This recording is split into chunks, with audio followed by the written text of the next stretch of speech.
अस्सलाम वालेकुम। स्वागत करते हैं, वेलकम खुश आप सब लोगों को हमारे चैनल अफवार एक्टर्स में। उम्मीद करते हैं सब बड़े होंगे। हम शुरू गए मैं प्रकाश कुदरत सैलाब खान और आप लोग के वीडियो लेकर आए why do super powers want Afghanistan. यही तो बात है भाई, क्यों हमारे पीछे पड़े हुए हैं यार, हर कोई हमारे पीछे पड़ा हुआ है भाई। अच्छी वीडियो होने वाली है, इसे मैंने तो देखी नहीं है। वीडियो को वॉच करेंगे, बंदा एक कमाल का बंदा है। इसकी वीडियो मैंने काफी भी देखी हुई, काफी अच्छे टॉपिक जो है शेयर करता है, बहुत अच्छी तरह यस भी है वो टॉपिक। वॉच करेंगे, देखते हैं क्या वजह हो सकती है जो कि सुपर पावर हमारे पीछे पड़े हुए हैं भाई, छोड़ नहीं रहे, कुत्तों की तरह पीछे पड़े हुए हैं भाई।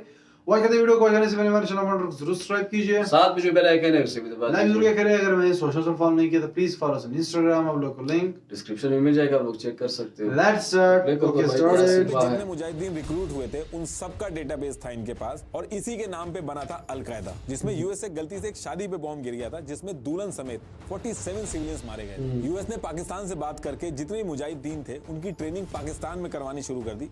इसके लिए पाकिस्तान को बहुत ही मोटा पैसा भी मिला, जिसकी वजह से मुजाहिदीन पहाड़ों में से छुप के इनके एयरप्लेन बैठे बैठे ही उड़ा रहे थे। एक था सऊदी अरेबिया का young millionaire Osama bin Laden, दूसरा था अब्दुल अजम और तीसरा था अहमद खर्द। ये तीनों पाकिस्तान के पेशावर में पहुंचते हैं। पश्तो में स्टूडेंट को कहते हैं तालिब, और इसी से इस विंग का नाम पड़ा तालिबान। और ये जो मुल्ला उमर, तालिबान के जो बाकी लीडर थे, ओसामा बिन लादेन, ये सब अफगानिस्तान के अंदर ही भाग के छुप जाते हैं। नेटो ने सिविलियंस को मारा था और बाद में झूठ बोल के उन इंसिडेंट्स को कवर अप किया था।